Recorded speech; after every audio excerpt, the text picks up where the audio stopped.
Bien, quisiera tratar un tema que nos muestra la palabra de cómo realmente es el corazón del hombre cuando se separa de Dios, cuando se va alejando de Dios. Los niveles que llega a caer el hombre y cómo el corazón del hombre se va pervirtiendo, destruyendo en la medida que se va separando de Dios.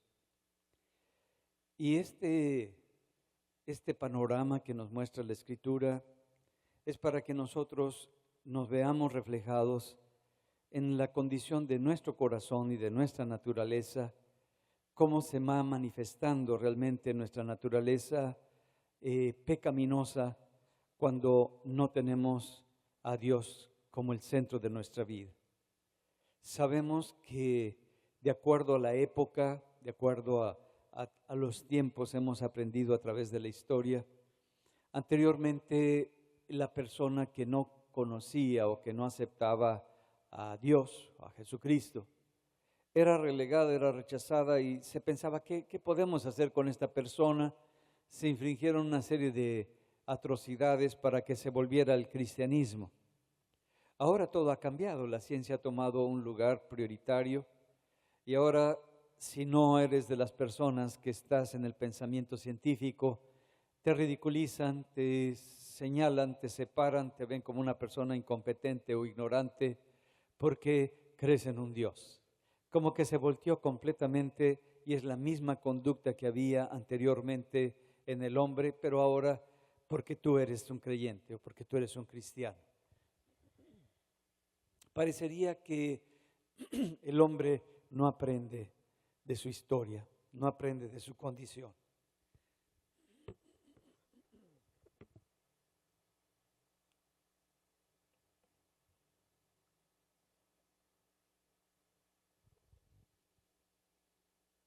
Cuando no aprendemos, tendemos a repetir otra vez las mismas atrocidades y las mismas circunstancias. Cuando no aprendemos en nuestra casa, en nuestra familia, de lo que nosotros hicimos en un tiempo y no lo reconocemos, lo volvemos a repetir una y otra vez. Y la palabra que es tan clara, siempre Dios nos muestra cómo es nuestro corazón cuando nos separamos de Él, cuál es nuestra verdadera condición. Y lo hace no para desanimarnos, no para ofendernos, no para señalarnos con el dedo nuestros errores, sino con la finalidad de que podamos aprender de cómo realmente nos comportamos y somos sin la dirección de un Dios poderoso, sin el amor de ese Dios en nuestro corazón que nos llena en todo. Y esta historia que ocurrió en el pueblo de Israel lo va narrando poco a poco, cómo se va presentando cuando el pueblo se va alejando de Dios. Y vamos a orar, vamos a pedirle a Dios que prepare nuestro corazón, que nos ayude a cada uno de nosotros a vernos, que nos quite el pensamiento de ver a otra persona y de pensar en otra persona, porque muchas veces ya es tan fuerte la dureza de nuestro corazón que ya no nos vemos y solamente estamos pensando en lo que el otro debería de ver, cuando la palabra de Dios es para ti y es para mí, es para cada uno de nosotros. No estamos exentos de lo que Dios quiere mostrarnos a nuestro corazón. Entonces, pedirle a Dios que te ayude, que me ayude a verme inmerso en lo que Él quiere poner en mi corazón, en lo que Él me quiere enseñar, para que pueda yo aprender, para que yo pueda estar abierto en mi corazón de lo que Él quiere hacer en mí. Padre, te damos gracias. Tú eres la fortaleza de nuestro corazón y eres la bendición más grande que cada uno de nosotros tenemos en esta vida. Eres la luz que ilumina cada mañana que nos permite ver y vernos. Eres el espejo por medio de tu palabra, que nos permite reflejarnos en tu palabra. Y cuando vemos ese reflejo, vemos lo que hay que arreglar, lo que es necesario cambiar. Y te damos gracias, Señor, y te pedimos que nos ayudes para que cuando nos veamos en ese espejo, no nos cerremos en el corazón para vernos con engaño, queriendo de alguna manera esconder, matizar, llenar de colores y de formas algo que está mal en nosotros, sino el abrir nuestro corazón para que tú, en tu amor y en tu misericordia, nos vayas mostrando cómo salir de esa condición y ser transformados por tu poder, por tu palabra y por tu Espíritu.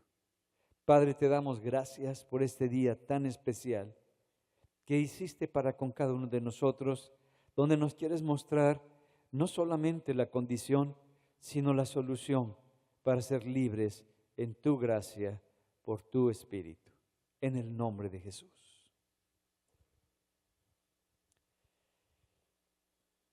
Se presenta esta historia donde el pueblo de los sirios empiezan a rodear a todo el pueblo de Dios, y el pueblo de Dios se siente pues sin poder salir de su territorio. Están encerrados en medio de las murallas para cuidarse del ataque de sus enemigos, pero decidió el rey de Siria rodear a todo Israel para que fueran destruidos. Y muchas veces yo veo esta analogía como cuando nosotros nos vamos olvidando de Dios y nos vamos endureciendo nuestro corazón y nos vamos separando de Dios. Dios siempre trataba con su pueblo para que su pueblo pudiera volver los ojos al corazón de Dios. Y muchas veces nos rodea el enemigo y no nos está atacando directamente, sino que nos impide que nosotros veamos lo que hay y que tomemos alimento de lo que está fuera de nosotros, fuera de nuestro entorno. Y así estaba el pueblo de Israel, rodeado completamente por todos los enemigos. Tenían que tomar de los recursos que estaban dentro de la ciudad, pero todos los recursos que están dentro de la ciudad tarde o temprano se van a ir acabando y van a ir desapareciendo.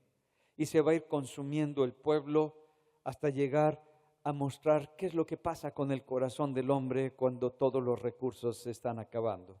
Cuando ya tu vida está peligrando, hasta dónde llega la sensibilidad del corazón del hombre para seguir adelante. Esta historia la vemos en el libro de Segunda de Reyes, en el capítulo 6. Nos muestra algo de lo que es la decadencia del hombre. Y la decadencia del hombre no es por problemas de la moral del hombre, que tenga problemas con su moral y que de repente esté haciendo el mal, sino el problema es que dejó Dios de ser el centro de esa nación. Dejó Dios de ser el que dirigía el corazón de cada uno de sus hijos, de los hijos de su pueblo. Y cuando nosotros no tenemos a un Dios que dirige tu vida, que te muestra el camino, que es el punto de referencia que establece los absolutos en tu corazón y en tu vida, cuando eso desaparece de nuestro corazón, empieza a venir la decadencia, porque entonces tienes tantas posibilidades, pero a la vez ninguna de ellas. Y empiezas a verte seco, te empiezas a ver muerto, y empieza esa falta de ver hacia el futuro una posibilidad de salir de esa condición. Se pierde la esperanza. Cuando se pierde la esperanza, el hombre empieza a entrar en una crisis interior. Y al perder la esperanza, se va perdiendo esa capacidad para seguir adelante, esa capacidad para poder tomar algo que venga de parte de Dios. Y se va perdiendo lo más importante que cada uno de los seres humanos tenemos, que Dios nos ha dado. Se pierde la fe. Y al perder la fe, se pierde el amor. Y al perderse el amor, ya todas las cosas son posibles. Ya cualquier cosa la puedo hacer, porque perdí la fe y perdí el amor. me doy todas las libertades, me doy todas las posibilidades. Y entonces la moral empieza a destruirse y empieza a caerse. Y ya todo es posible, ya todo es permitido, ya todo es factible. Porque no el problema empezó con el problema de la moral, sino que la gente dejó de creer en un Dios todopoderoso. El problema es entonces un problema de la fe, no es un problema de la moral. La situación que vivimos en nuestro país y en el mundo actual no es un problema de la moral. Mucha gente dice es que tenemos un problema de moral muy grande. No, el problema que está ocurriendo en estos últimos tiempos es un problema de fe. Cuando la gente pierde la fe y pierde la seguridad y la confianza en un Dios sobrenatural, poderoso, que puede dirigir tu corazón y puede cambiar tu vida, tú pierdes todo lo que hay en ti y te permites todo, que es la expresión de la naturaleza humana pecaminosa. Dice en Segunda de Reyes, en capítulo 6, en el verso 24. Después de esto, aconteció que Ben-Hadad, rey de Siria, reunió todo su ejército y subió y sitió a Samaria. Y hubo gran hambre en Samaria, a consecuencia de aquel sitio, tanto que la cabeza de un asno se vendía por 80 piezas de plata. Ya no tiene valor el dinero. Ya la hambruna es tan grande. Y la cuarta parte de un cap de estiércol de paloma por 5 piezas de plata. Se había acabado la posibilidad en ellos de obtener un recurso para seguir con vida. Dejaron de pensar en la posibilidad de tener vida todo el pueblo. Y cuando esto empieza a ocurrir, dejamos de entender para qué se hicieron todas las cosas que Dios hizo en nosotros. Ahora ya no se entiende con claridad para qué la sexualidad. Se ha desvirtuado tanto que no sabemos para qué sirve la sexualidad. La moralidad, como hemos mencionado, es un concepto que ya no tiene sentido, que ya no encaja. Ya no sabemos para qué lo sirve o cómo lo podemos utilizar. Es como un valor ya olvidado dentro de la familia y dentro del hombre. Y vamos dejando de entender en sí mismo cuál es el sentido de la vida que se nos ha dado. ¿Cuál es el propósito de la vida que cada uno de nosotros tenemos? Lo hemos perdido poco a poco. Y esa es la situación que le va pasando al pueblo de Dios. Y cuando todo esto pasa, todas las autoridades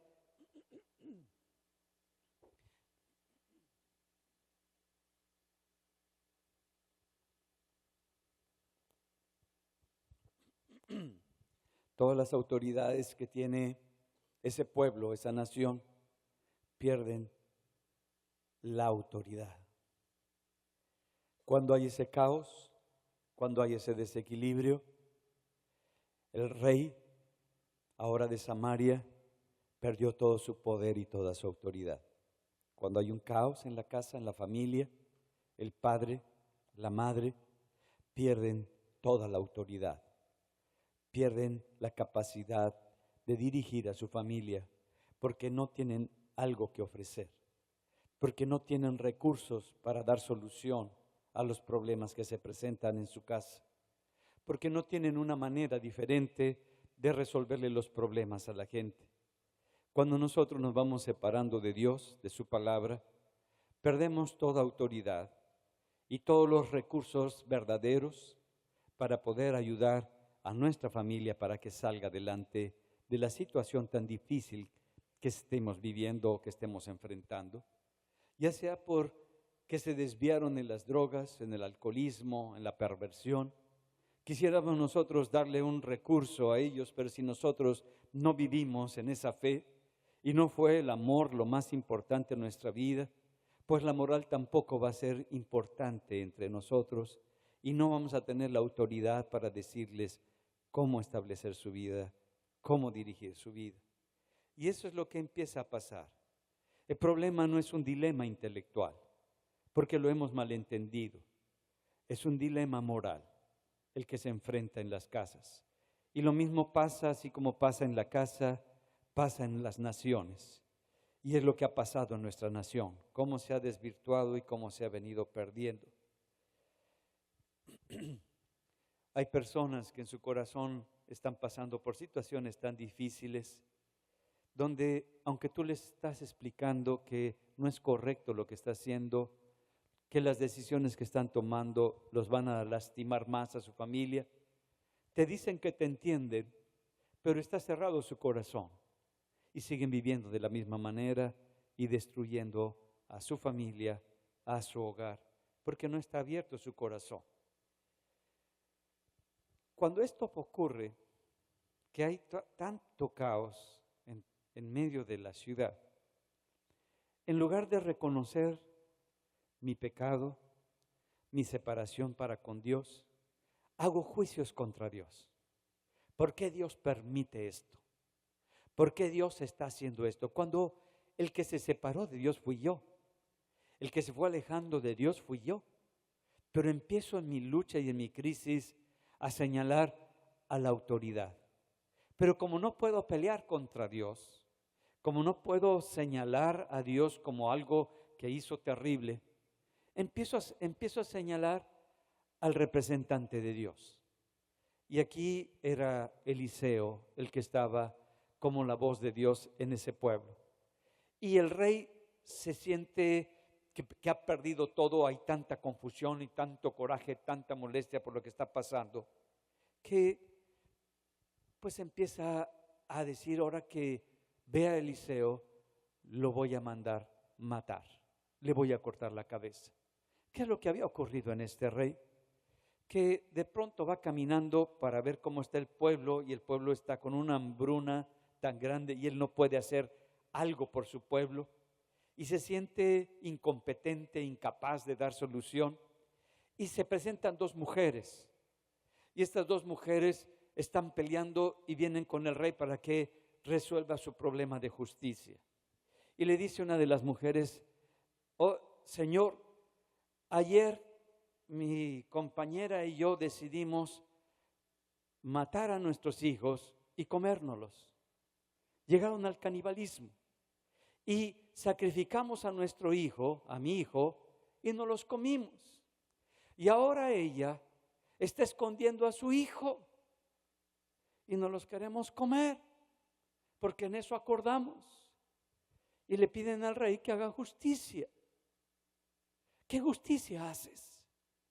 ¿Cómo actúas a una situación tan desvirtuada que pidan justicia dentro de una injusticia tan grande? ¿Qué solución das a eso? Y se siente tan agredido, se abre las vestiduras, se siente mal, y en lugar de reaccionar correctamente y humillarse y buscar a Dios, está señalando que Dios es el que ha hecho esto contra su pueblo, que no es producto del pueblo. Y van a buscar a Eliseo, y ya en el capítulo 7 nos va narrando, no nos dice cómo fue, pero Eliseo era un hombre de Dios, y Eliseo tenía la autoridad de Dios. Y cuando se presenta Eliseo, siempre que viene un hombre de Dios, trae una solución para un pueblo, para una nación. Pero cuando el pueblo está cerrado, no alcanza a entender lo que Dios quiere decirle y lo que Dios quiere hacer, porque es tan grande el problema que no le ven solución y no ven cómo se va a resolver. Y muchas veces nos pasa lo mismo. Cuando nosotros tenemos un problema tan grande y tan fuerte y que no tenemos esa capacidad para entender cómo salir de él, porque perdimos la fe, porque perdimos nuestra confianza con Dios. La palabra que venga de Dios va a ser una palabra como lejana, extraña, que no podemos alcanzar a recibir y disfrutar en nuestro corazón. Y porque el problema es tan grande, pues a veces decimos, sería bueno esa palabra, pero pues eso no va a ser posible. Y muchas veces las personas que están a nuestro lado que son como nuestros consejeros, la gente que nos da un poco de dirección. El rey tenía un consejero, un brazo derecho, y su brazo derecho estaba peor que la condición del corazón del rey. Estaba cerrado. Y en lugar de darle dirección a lo que está diciendo Dios y la palabra que Dios está estableciendo, se está como que burlando, se está como que queriendo rebatir al profeta con la palabra que Dios está dando. Y dice Eliseo en el capítulo 7, en el verso 1, escucha la palabra del Señor. No dice escucha mi palabra, no le dice escucha lo que yo tengo, le está diciendo escucha lo que Dios te dice. El Señor dice, mañana a estas horas, a la entrada de Samaria, se podrán comprar 7 litros de harina por una sola moneda de plata. Y también por una moneda de plata se podrán comprar 15 litros de cebada. Le está cambiando completamente el panorama. No tenían nada, no tenían recurso alguno.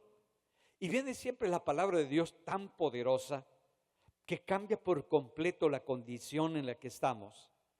Pero cuando estamos inmersos en una situación de tanto desastre y caos moral, que es producto, porque la moral no es la enfermedad, sino el síntoma de algo que está más allá enfermo, que es la falta de fe. Y está expresando y se lo está diciendo, mañana viene un cambio para toda la nación. Mañana va a ser transformada toda esta nación. Es una palabra muy fuerte, pero ¿la podemos creer? Cuando toda nuestra casa está destruido, cuando toda nuestra familia está en desorden y está mal, cuando hemos intentado todas las alternativas, pero nos ha acercado todo el infierno y hay tanta oscuridad donde los cielos están cerrados y no podemos ver luz para ver cómo salir de la condición en la que nos encontramos. Y que la gente que está a nuestro alrededor, en lugar de darnos una palabra de fe para tomar lo que Dios nos está declarando, sus palabras son de burla. Y le dice el ayudante personal del rey, respondió al profeta, aún si el Señor abriera ventanas en el cielo, no podría suceder lo que has dicho. No dijo que era su palabra, dice es palabra de Dios. Pero la respuesta que él está dando, aunque se abrieran los cielos, ¿qué es lo que está diciendo? No creo en el Señor, no creo en algo sobrenatural, no creo que pueda ocurrir algo grandioso para el pueblo. Ya estaba tan inmerso en el problema que únicamente declaraba lo peor, declaraba el caos. Y eso es lo que nos pasa muchas veces, que nos juntamos con gente que nos habla todo lo negativo, todo lo más horrible. Le estamos platicando una situación difícil por la cual estamos pasando y te empieza a hablar de cosas horribles también que está viviendo, de las cosas más espantosas que los cuentos de miedo que me contaba mi abuela se quedan cortos. Porque mi abuela era extraordinaria, era un personaje extraordinario que siempre le gustaba a mi abuela sentarnos a todos los nietos, nos sentábamos ahí en el suelo y empezaba a platicarnos cuentos de terror. Y era en la noche ya cuando nos íbamos a dormir para irnos todos acalambrados a la cama a ver qué hacíamos porque teníamos un pavor de los cuentos que nos estaba platicando la abuela, porque para el niño no son cuentos sino realidades. Y así está pasando muchas veces que vas a platicar con una persona, le dices de la situación difícil en la cual estás viviendo y te empieza a platicar su cuento de terror favorito. Que eso le pasó también, que la persona con la que vivía también le hicieron eso, que Dios en lugar de contestar, y si tenías tantito para poder salir, ya te quedaste temblando más porque dices, está peor lo que me dice aquella que lo que yo estoy viviendo. Y ya no hay nada que puedas hacer para salir adelante. El problema es que ya no creían en Dios. Y cuando tú dejas de creer en Dios, dejas de creer en cualquier alternativa y posibilidad que ocurra en tu vida y que pueda cambiar por completo tu vida. Lo que ha tomado el control de su vida ahora es el dolor, es el miedo, es la inseguridad. Y todo esto no es la voz de Dios, porque la voz de Dios siempre es gracia, es esperanza y es amor. Pero cuando escuchamos las otras voces, lo primero que toma el lugar es el miedo. Y después se va manifestando con la inseguridad y se va a establecer la destrucción. La respuesta que Dios da es algo siempre imposible para nuestra condición, porque la mano de Dios es siempre sobrenatural. Y Dios, para traer este cambio, no usa a la gente más brillante de la nación, ni usa a la gente más responsable, ni la gente que ha sido más escogida, sino que escoge Dios a 4 leprosos. Yo creo que tú no escogerías a lo más feíto de la ciudad. Los leprosos no estaban viviendo dentro de la ciudad, sino que vivían en las afueras de la ciudad, en las puertas de la ciudad, en las afueras estaban. Lo que había sido rechazado por la misma ciudad, lo que no se toleraba dentro de la ciudad, lo que no se permitía por la ley que convivieran ellos con esas personas que estaban leprosas, Dios los escoge para traer la solución y la bendición que la declaren ellos. No que ellos fueran la solución, no que ellos trajeran el cambio, sino que Dios iba a utilizar este tipo de personas que son insensibles al dolor, porque la destrucción es parte de su cuerpo. Dios escoge a estas personas tan especiales para traer las buenas nuevas de lo que Dios está haciendo a las afueras de esa ciudad. Y es lo que Dios ha hecho con la vida de cada uno de nosotros. Dios no ha tomado al más brillante, al más capaz, al mejor, sino que ha tomado gente que no tiene esas cualidades, que no tiene esas capacidades como tú y como yo. Y nos tomó y nos sacó de esa condición cuando nuestro corazón estaba completamente herido y destruido, donde lo primero que perdimos en nuestra vida fue la sensibilidad por tanta herida, por tanto golpe. Y nos ha escogido Dios para que nosotros llevemos las buenas nuevas, para que nosotros bendigamos a su pueblo. Y Dios sabe cómo hace las cosas. Y nos va enseñando que lo más importante es que nosotros vivamos en esa fe que Dios nos ha dado. No cuando todas las cosas están bien, no cuando todo está en orden, sino cuando viene el desequilibrio, cuando viene la duda, cuando viene la crisis, la lucha, y que la adversidad se ha puesto en contra de nosotros. Algo nos dice la palabra. Lo mismo le ocurrió a David cuando está peleando y están todos en su contra y que no tiene alternativas para poder salir adelante. Él empieza a declararse algo, no a declararle a la gente, sino a declararse algo. Y lo vemos en el Salmo 103, en el verso 1, que es uno de mis favoritos salmos. Bendice alma mía. Está diciendo, declara lo mejor, que todo mi ser declare lo mejor de Dios. Eso es bendecir. Habla, declara, establece todas las cosas maravillosas que Dios ha hecho contigo en el momento de crisis, en el momento de dolor, en el momento de tristeza. No permitas que la tristeza, que el dolor, que la enfermedad tomen el control de tu vida, sino empieza a bendecirlo. Bendice, alma mía, a Jehová. Va estableciendo, y bendiga todo mi ser, su santo nombre.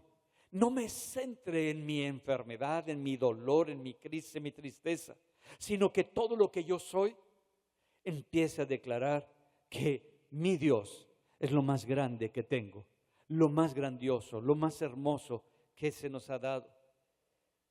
Y no olvides ninguno de sus beneficios. En lugar de recordar todos los momentos de crisis y de dolor, recuerda todas las cosas buenas que Dios ha hecho contigo. Empieza a recordar cómo Dios te ha sacado y cómo Dios te ha librado y cómo Dios ha roto todas esas maldiciones de tu vida. Él es el que sana tus dolencias, el que rescata del hoyo tu vida. Recuerda, se lo está diciendo a Él, recuerda que Él es el que te ha sanado, el que te ha librado, el que cuando te encuentras hundido, Él te ha rescatado. Recuerda todos esos momentos que Dios ha hecho contigo en los momentos más difíciles de tu vida. Él es el que te corona de favores, el que empieza a abrir las puertas cuando tú ni siquiera lo esperabas. Él es el que empieza a darte solución cuando tú no veías solución. Ese es que te corona de favores y misericordias, el que sacia de bien tu boca, de modo que te rejuvenezcas como el águila. Está diciendo, es Dios el que te está estableciendo esto. Y cuando dice que te rejuvenezcas como el águila, está diciendo que todo este momento de crisis, de dificultad por el que estás atravesando, es porque necesitas un cambio, una transformación, como el águila lo tiene en su vida. Sabemos que cuando el águila ya está vieja, se llena de plumas grandes, su pico es tan grande que ya no puede comer, sus garras son tan grandes que ya no puede pescar ni agarrar a sus presas. Y está hablando que en esa condición se encuentra su alma. Y cuando nuestra alma está en esa condición, necesitamos apoyarnos en Dios, declarar lo mejor de Dios y empezar la transformación. Pero el águila no espera que venga alguien a hacer esa transformación. El águila se empieza a arrancar las plumas que tiene tan grandes que le pesan tanto que no le permiten volar como volaba. El águila va a la roca más alta y se rompe el pico, con lo cual ya no puede comer por un tiempo hasta que se le vuelva a formar otra vez el pico. Empieza en la roca a cortarse las uñas para que pueda otra vez volver a salir las uñas correctas y vuelva, pero pasa por un tiempo de hambre, un tiempo de necesidad, un tiempo en el cual puede venir cualquier otro animal y le puede matar porque no tiene con qué defenderse, porque no tiene los recursos para salir de la condición en la que se encuentra. Y muchas veces pasa eso en nuestra vida, que estamos en una lucha tan grande que no sabemos cómo defendernos. Nuestra cabeza no nos da para poder y nuestro espíritu está tan lastimado, nuestro corazón tan herido, que no sabemos cómo salir adelante, cómo resolver el problema que estamos atravesando. Y estamos a la expectativa de las palabras de la gente que nos rodea. Y nos sentimos tan frágiles, tan heridos, tan lastimados, pero esperando que venga el tiempo en el cual nos vuelven a salir nuevas alas, nos vuelve a formarse el pico, se vuelven a crecer las uñas y volvemos a emprender otra vez nuevas alturas. Y podemos ver ahora sí con toda la experiencia, pero con toda la agilidad y con toda la habilidad, todas las presas desde las grandes alturas. Y podemos tomar lo mejor. Y es lo que está diciendo David en este salmo, que cuando nosotros pasamos por ese momento de tanta fragilidad, de tanto dolor, de tanta crisis, de tanta necesidad, es un momento tan especial para depender de Dios y en esos tiempos declarar todas las cosas buenas que el Señor ha hecho por cada uno de nosotros y con cada uno de nosotros, porque Él es nuestra bendición. Cuando nosotros no tomamos una postura y permitimos que las circunstancias, que el medio ambiente, que la familia vaya moldeando nuestro carácter. Cuando Dios a cada uno de nosotros nos dio una personalidad, cuando Dios nos dio a cada uno de nosotros un propósito, lo vamos perdiendo porque no tomamos el lugar que Dios quiere para con nosotros, sino que estamos sentados esperando que algo ocurra fuera de nosotros, que alguien haga algo fuera de nosotros, para que nosotros podamos entonces ver que nos corresponde actuar. Y esta era la condición de los 4 leprosos. Y miran cómo se plantean ellos con una lógica tan clara y tan bien definida de cuál es su condición y cuál es su posición. Dice, mientras tanto, en el verso 3 del capítulo 7 de Segunda de Reyes, mientras tanto, 4 leprosos que estaban a la entrada de la ciudad se dijeron entre sí: ¿qué hacemos aquí sentados esperando la muerte? Si nos decidimos a entrar en la ciudad, moriremos, pues hay una gran hambruna allí adentro. Y si nos quedamos aquí sentados, también moriremos. Pasémonos, pues, al campamento sirio. Si nos perdonan la vida, viviremos. Y si nos matan, pues de todos modos vamos a morir. ¿Qué lógica tan clara? Primero, el primer planteamiento: ¿qué sentido tiene estar sentados aquí esperando la muerte? Y muchas veces así pasamos la vida. Estamos sentados esperando lo peor. Y como que no nos movemos. Y esperando que las cosas por sí mismas se hagan. Esperando que otros hagan lo que yo no me levanto a hacer. Y los 4 estaban ahí sentados. Dice, pues, ¿qué hacemos aquí? Como que empiezan a reflexionar. ¿Qué sentido tiene que estemos sentados esperando que las cosas sucedan por sí mismos? Y no solamente, sino que lo peor nos ocurra, porque también estaban con esa hambruna los 4 leprosos. La segunda: si vamos con los que están bien cacheteados y bien amolados, que entramos a la ciudad que no tienen con qué solucionar su problema, pues estamos yendo a un recurso que realmente no es recurso. Así que ¿para qué vamos con los más amolados? Y muchas veces cometemos ese error. Cuando estamos amolados, vamos con el más amolado a obtener un criterio o una palabra o algo que nos diga el más cacheteado, el más rechazado. Me estoy sintiendo rechazado y voy con el campeón de los rechazos para que me dé una opinión.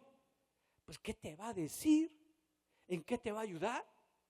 Si andas triste, pues vas con el más deprimido de la congre para que se sintonice contigo. Dice, si vamos al dentro del pueblo, ¿para qué vamos ahí? Si están igual que nosotros, pueden ver eso, pueden ver que no hay solución ahí, que no hay respuesta ahí. Entonces, no tiene sentido que vayamos con ellos. Es otra lógica muy clara, pero que a veces nosotros no seguimos. La tercera: pero si no hacemos algo en este momento y nos levantamos en este momento, entonces nos vamos a morir. Están en una lógica muy clara. Si no actuamos, no esperemos que venga una solución. Si no nos movemos, no esperemos que algo ocurra, porque no estamos haciendo nada. Si nos quedamos aquí como estamos, pues no va a pasar nada. ¿No será que esta lógica tan clara es algo que muchas veces nosotros necesitamos aprender? Que si tú no haces algo bajo la condición en la que te encuentras por ti mismo, no va a haber solución y no va a haber cambios en tu casa, no va a haber cambios en tu familia. Que si esperas que el mismo caos y el mismo problema se resuelva por él mismo, que eso no es posible. Y que si vas con alguien que es más caótico que tú, en lugar de ayudarte, pues vas a morir, pero igual nada más lamiéndote las heridas. Y por eso, pero si nosotros no actuamos y no nos movemos en este preciso instante, pues nos vamos a morir. Es una lógica muy clara. Y luego el cuarto: pues vamos al campamento. Vamos a enfrentar todos nuestros miedos. Vamos a enfrentar todos nuestros grandes temores. Y vamos con ellos, con los sirios, vámonos a pasar ese campamento, porque quizás tengan misericordia de nosotros. Miren qué optimistas. Vienen a matarlos los sirios y dicen que quizás tengan misericordia de ellos. Pues dentro del caos, con tus enemigos, tú dices, bueno, pues vamos con ellos, para que a ver si tienen misericordia. Y si no, pues de todas maneras vamos a morir. Así que pues más rápido va a ser la cosa. Va a enfrentar a su peor enemigo. En la situación en la que está, se va a pasar para ver si el enemigo puede hacer algo por ellos en esa situación tan grande. El problema es cuando el hombre pierde su capacidad de creer en un Dios poderoso y sobrenatural. Que nuestro Dios es quien ordena nuestros pasos. Que nuestro Dios es el quien dirige tu vida. Que tu Dios, que es Cristo, es el que establece el cambio que tú necesitas. Cuando dejamos de creer esa verdad, todo se pierde y todo se cae y todo se derrumba. Y cuando estamos sentados, nos empezamos a plantear qué sentido tiene la vida. ¿Qué significa vivir por vivir? Seguir así en esta vida, haciendo la nada, trabajando por trabajar, obteniendo recursos por obtener recursos, obteniendo bienes por obtener bienes, para decirle al que está a mi lado que tengo 10 centavos más que él, para decirle que tengo un poquito más de belleza que ella, para decirle que tengo un poquito más de inteligencia que aquella o que aquel, como si eso tuviera importancia en el reino de Dios y para con nosotros, cuando lo más importante es el amor. Y no se separa la fe del amor, porque es Dios quien nos las ha dado para que podamos tener ese amor que cada uno de nosotros necesitamos. Cuando pierdes a Dios, pierdes la alternativa de amar. Y el amor que viene de Dios es lo único que sacia por completo todo nuestro ser.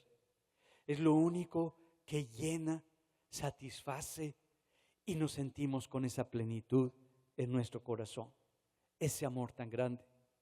Nada en esta vida nos llena, nos satisface, nos enriquece como la misma presencia de Dios, que es su amor en nuestro corazón. Todo lo que está fuera de eso siempre produce vacuidad en el corazón. Tarde o temprano nos vamos acostumbrando a todas las cosas que tenemos. Te compras un coche, lo hueles y lo disfrutas los primeros 3 meses y después, pues ya es como cualquier carro. Te compras una casa, al principio te sientes hasta extraño en esa casa, porque es nueva, pero después ya te acostumbraste. Te casaste, bueno, hay un poquito más de tiempo, 4 años, y después ya te acostumbraste con el que estás viviendo. Ya las cosas son iguales, ya empiezan las crisis, ya empiezan las cosas. Bueno, pasó ese tiempo, pasó esa situación. Y nos vamos acostumbrando y queremos buscar otras cosas y buscar otras cosas. Lo que tú y yo necesitamos es a un Dios vivo. Y Él viene a nuestra vida cuando tú y yo usamos la fe que se nos ha dado en Él, en su palabra, en su verdad. Y es lo que nos va cambiando a cada uno de nosotros. Cuando el rey, que es el que dirige esa nación, pierde toda su autoridad, es porque perdió él como rey su relación con Dios y su vida con Dios. Y ahora busca cómo culpar a Dios, cómo ver las cosas que están mal en la Biblia, las cosas que están mal de parte de Dios, lo que yo no entiendo de la palabra, para justificar mi incredulidad y terminar sacando a Dios de mi corazón y de mi vida con procesos de razonamiento, pero detrás del razonamiento es un dolor, una crisis, un rechazo, un repudio ante lo que es nuestro Dios. Y el que cambia la historia de esa nación, de ese pueblo, es Dios, no los 4 leprosos. Es Dios el que está haciendo en un solo día todo ese cambio. Estaba recordando cómo una persona que estuvo mucho tiempo trabajando, la conocimos, después se hizo terapeuta, y esta terapeuta, platicando con ella en un viaje que hicimos a Mazatlán, nos estaba platicando un poquito de su historia y nos narró lo que le pasó en su vida. Es una mujer ahora que trabaja con personas que tienen adicciones, y nos estaba platicando cómo fue que ocurrió un cambio en su vida. Nos decía, yo viví una vida completamente destrozada. Mi esposo y yo nos empezamos a meter en las fiestas y a vivir con alcoholismo. haciendo pachangas, divirtiéndonos, y todo lo que ganábamos lo invertíamos para las fiestas y para las parrandas, y hacíamos parranda tras parranda. Vivíamos en un alcoholismo muy fuerte, pero no nos quedamos ahí, sino que empezamos a probar las drogas, y nos fuimos metiendo cada vez más en la droga, y en la droga, y en la droga, y mi marido pues ya estaba más metido que yo en la droga, y ya casi no teníamos ni relación, nuestro matrimonio estaba hecho pedazos, vivíamos una vida de mucha perversión, de mucha destrucción, de mucho caos. Y pues nos hablaron de un centro de rehabilitación y dije, bueno, pues que se meta él para que le vayan ayudando, pero yo creo que yo no tengo solución. Y decidí un día ir y me metí en una congregación, estaba vacía la iglesia, no había nadie. Y ahí empecé a pedirle a Dios y le dije, Dios mío, creo que ya no tengo solución. Creo que ya no hay posibilidades para mi persona y para mi vida. Soy una persona que estoy completamente destrozada, soy una alcohólica, soy una drogadicta, he vivido en perversión en mi vida, he hecho toda la destrucción con mis hijos, con mi familia, todo el caos lo tengo. Creo que ya no hay posibilidad. Si tú no haces algo por mí, yo creo que lo que sigue es mi muerte. Y dice, en ese momento vino a mí como una luz, como un relámpago, que tocó mi corazón tan fuerte que cambió por completo. Lloré y empezó un cambio tan fuerte en mi vida. Y salí de ese lugar siendo otra. No necesité un centro de rehabilitación para dejar la droga, para dejar el alcohol. Algo había ocurrido dentro de mí que ya no necesité ni de la droga ni del alcohol. Necesitaba de ese Dios que había entrado a mi corazón. Y mi vida cambió. Entré al centro de rehabilitación, pero ya no para ser rehabilitada, sino para ser entrenada y ayudar a otras personas, porque Dios me había cambiado, me había transformado. Nos enseña cómo hay algo mucho más grande, mucho más poderoso que todo lo que nos ofrece el mundo. Y que cuando nosotros nos doblegamos y buscamos la ayuda y el apoyo de Dios, Dios nos los va a dar. Así como fue con su pueblo. Su pueblo ya estaba al borde de la muerte, de la destrucción. Y en ese borde de la muerte, pues vienen estas 4 personas para establecer un cambio en la vida de todo el pueblo. Y a veces pensamos que la religión, como dijo Bertrand Russell una vez, es producto del temor del pueblo. Y creo que estaba equivocado este hombre, un filósofo inglés, también matemático, que había establecido esa verdad, sino que la falta de temor es el origen de las religiones. Cuando pierdes todo, es cuando empiezas a construir muchas figuras para sostenerte. Cuando empieza ese cambio, dice que así pues en el verso 5, se levantaron al anochecer y se dirigieron al campamento sirio. Pero ya estando cerca de él, se dieron cuenta de que no había nadie. Y es que el Señor había hecho que el ejército sirio oyera ruido de carros de combate, de caballería y de un gran ejército. Y los sirios pensaron entonces que el rey de Israel había contratado a los reyes hititas y a los reyes egipcios para que los atacaran. Por eso se levantaron y huyeron al anochecer, abandonando sus tiendas de campaña, sus caballos y sus asnos, y dejando el campamento tal como estaba, para escapar con vida.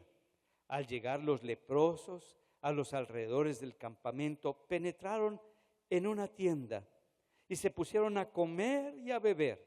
Se apoderaron de plata, oro y ropa, y se fueron y lo escondieron. Después volvieron y entraron en otra tienda, y también allí tomaron cosas y fueron a esconderlas. Cuando Dios hace algo tan grande, y cuando nosotros estamos viviendo tan relegados, tan fuera de lo que esperábamos por una nación, por una ciudad, pues lo primero que hacemos es tomar para nosotros. Y empezamos a saciarnos de todo lo que Dios estaba preparando para nosotros. Pero ellos empezaron como cuando no tienes nada, vas y te apoderas y haces agujeros en la tierra y escondes todos los tesoros que viste. Y luego vas a otra tienda también y ves que hay lleno de muchas cosas y empiezas a pensar nada más en ti. Como si fueras tú el único que está padeciendo el hambre y la necesidad. Pero fuiste el primero que viste la bendición. Fuiste el primero que viste lo que estaba pasando en ese lugar. Está Dios mostrándonos que Él tiene algo muy grande para nosotros. Que no hay palabras para describir lo que Dios ha preparado para nosotros. Y como estamos viviendo en tanto límite, en tanta necesidad, en tanta escasez en los diferentes sentidos de nuestra vida, tanto como personas, como familia o social, empezamos a pensar que el cielo es parecido a las cosas que conocemos materiales, que no son así. Cuando la Biblia nos trata de explicar cómo es las cosas que tiene Dios preparadas para nosotros, nos dice en 1 Corintios 2:9, antes bien como está escrito, cosas que ojo no vio, ni oído oyó, ni han subido en corazón de hombre, son las que Dios ha preparado para los que le aman. Que no hay todavía un lenguaje, que no, porque el lenguaje sale como producto de las cosas que conocemos. Le ponemos nombre a las cosas y entonces se establece un lenguaje. Pero si eso no es conocido para nosotros, si nunca lo hemos escuchado, pues no hay un lenguaje para describir. No hay un punto de referencia para hablar sobre eso. Dice eso, que es algo tan grandioso que Dios ha hecho para los que le aman, para los que han permitido que el amor de Dios sea el centro de su vida y de su corazón. Eso es lo que Dios tiene para con nosotros, que no alcanzamos en nuestra escasez, en nuestra necesidad, a comprender lo que viene para con cada uno de nosotros, que Dios está preparando. El hombre, cuando está inmerso en un problema, pierde lo más grande y lo más poderoso que Dios tenía para con nosotros. Y muchas veces queremos tomar lo que otra persona tiene, que vemos que es valioso, porque pensamos que con eso vamos a tener toda la validez en nuestra vida.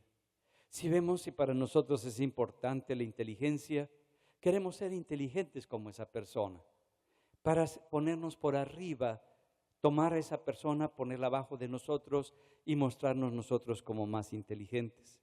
Si lo que yo admiro es la belleza, pues entonces yo voy a querer ser la persona más bella para ponerme con un punto de referencia de una persona que yo considere bella, ponerla abajo de mí y yo resplandecer sobre ella. Si para mí es el dinero, voy a querer hacer mucho dinero para poder estar también por arriba de la persona que yo considero que tiene mucho dinero y demostrarle que yo soy muy valioso. Pero ese es un caso que se repite.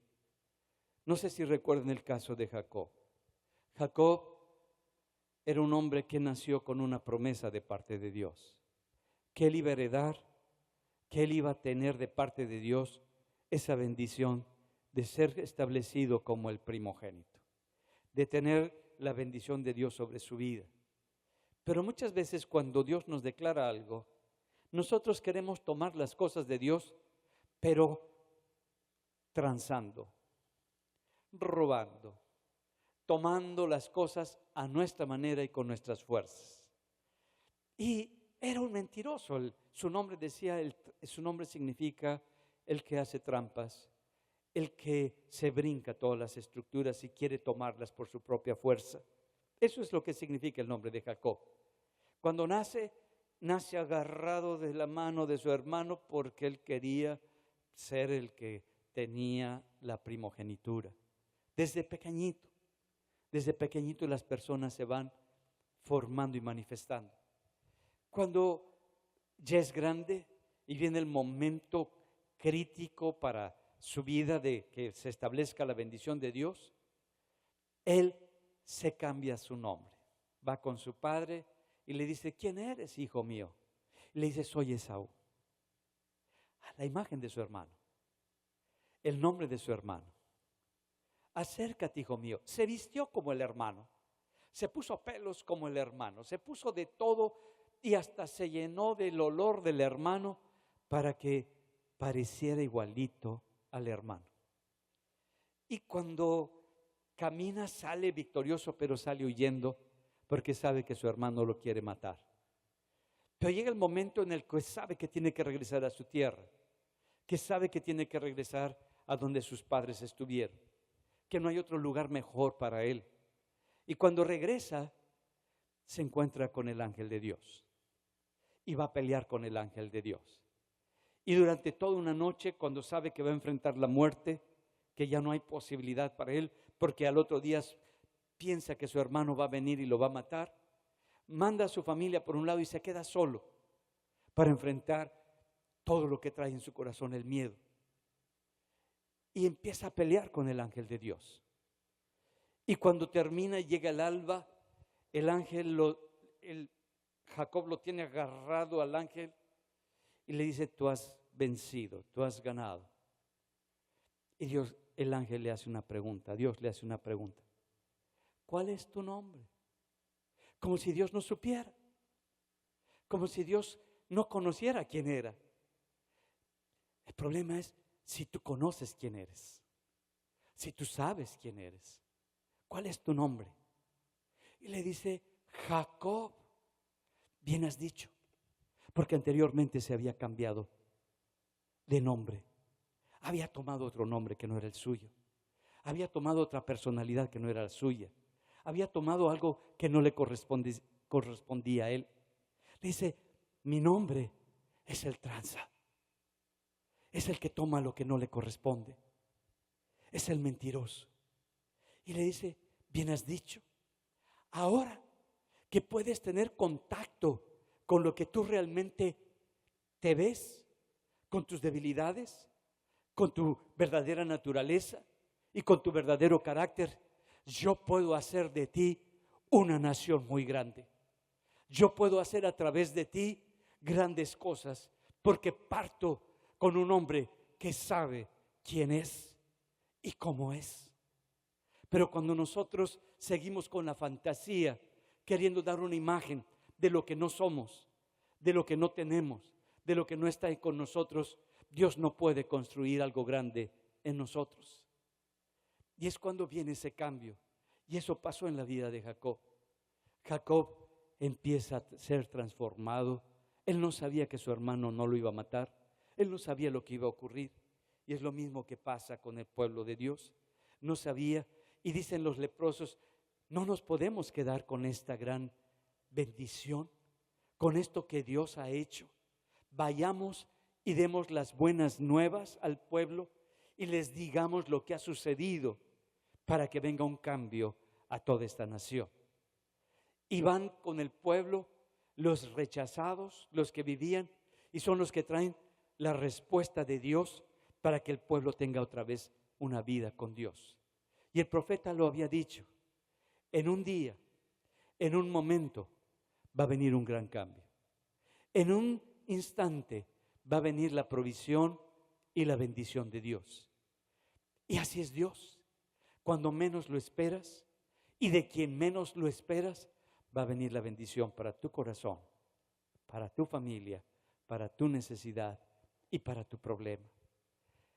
Vemos en esta enseñanza que el problema no es que estuvieran rodeados por el enemigo, ni que el cielo se hubiese oscurecido, donde la luz de Dios no entraba por ningún lugar, sino que cuando nosotros nos vamos separando de Dios y perdemos toda posibilidad de creerle a Dios, la fe, porque ya no hay esperanza en lo que viene para nuestra vida, se empieza a decaer el corazón del hombre y se empieza a pervertir.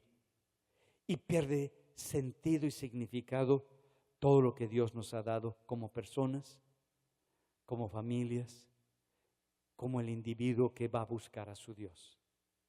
Si tú estás así pasando por ese tiempo, tan difícil, donde piensas que no hay posibilidad para tu futuro, que ya estás en otra etapa de tu vida, o que estás en una condición muy difícil, que has pasado por momentos muy críticos donde se te ha hecho pedazos el alma. Pero hay un Dios poderoso, hay un Dios grandioso, donde tú te puedes sostener, donde tú te puedes agarrar. Pero eso depende de ti, eso depende de tu corazón, eso depende de que vuelvas a creerle a tu Dios, porque Él tiene lo mejor para tu vida. Vamos a ponernos en pie y vamos a orar.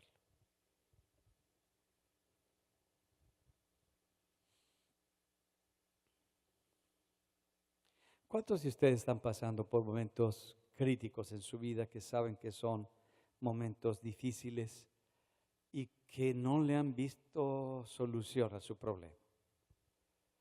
Pues esto es lo que Dios tiene para tu vida, una buena noticia. Porque Dios siempre tiene algo muy grande, de mucha bendición, pero viene de donde menos lo esperabas. Y de la persona que menos considerabas que podría traer una buena noticia para ti, para tu vida, de ahí viene. Pero la bendición no vino de estos 4 leprosos, sino de la obra que hizo Dios con este pueblo de Siria, de lo que produjo Dios en ellos para que dejaran toda su riqueza y todos sus alimentos, todas las cosas, Dios se los dejó. Y es un tiempo de volver nuestro corazón a Dios, de volverle a creer con todo el corazón a Dios, para que otra vez el amor sea lo más importante en nuestro corazón y todo lo demás va a ser como añadido en nuestra vida. La moral va a tomar el lugar correcto, la inteligencia el lugar correcto que se merece, porque no es una cuestión de que perdimos la inteligencia, sino que perdimos la fe. Y vamos a orar. Padre, gracias por este privilegio tan grande, de que nos permites no solamente oír tu palabra, sino el podernos ver reflejados ahí en tu palabra. Que la solución, cuando estamos en el caos, en el problema tan fuerte en nuestra vida, donde perdimos toda moral, donde perdimos toda dirección, donde ya nos permitimos tantas cosas, porque el mundo de los inteligentes o de la ciencia, ahora que nos ha llevado a mayor caos, a mayor desorden mundial, a mayor crisis familiares, Señor, que podamos volvernos otra vez a ti, que nuestra confianza esté en tu palabra, en tu verdad, para que seamos librados de la condición en la que se encuentra nuestro corazón. Que volvamos otra vez a creer con esa fe que un día se nos dio y que abrimos el corazón, nos dimos cuenta de quiénes éramos, de cómo estábamos, y tú viniste en tu gran misericordia, tocaste las cuerdas más íntimas de nuestro corazón y nos cambiaste la vida. Señor, que se vuelva otra vez nuestro corazón a ti, para que podamos otra vez tener tu vida dentro de nosotros y tener la fe en ti, Señor, en tu palabra, para reconocer que tú eres el gran Dios, el único poderoso, y declarar siempre todas las cosas buenas que tú has hecho, porque sé que eso es bendecir tu nombre, declarar bendición sobre ti cuando hablo todo lo bueno de ti en el momento mayor de oscuridad y de crisis que esté pasando en mi alma. Te doy gracias porque tú me das las llaves para entrar otra vez a tu reino. Me das la oportunidad de ver otra vez la luz y de volver a creer en tu verdad y en tu palabra, porque tú eres mi verdad, Jesucristo, y tú eres la solución de mi situación. Y hoy me entrego a ti, reconozco mi condición, reconozco cómo soy y cómo he vivido, y que te necesito a ti, oh Dios, y que no te soltaré ni un solo momento, porque quiero que tú seas el que vivas en mí y viva por ti, Señor. Te doy gracias y te doy la gloria en el nombre que es sobre todo nombre, que es mi Señor y mi Salvador, Jesucristo. Amén y amén. Que el Señor siga bendiciendo sus corazones y que esta verdad sea parte de su vida. Y acuérdense donde quiera que estén, no importando la situación, Dios está contigo, Dios está en ti. No sueltes lo que Él ha puesto en tu corazón. Si gustan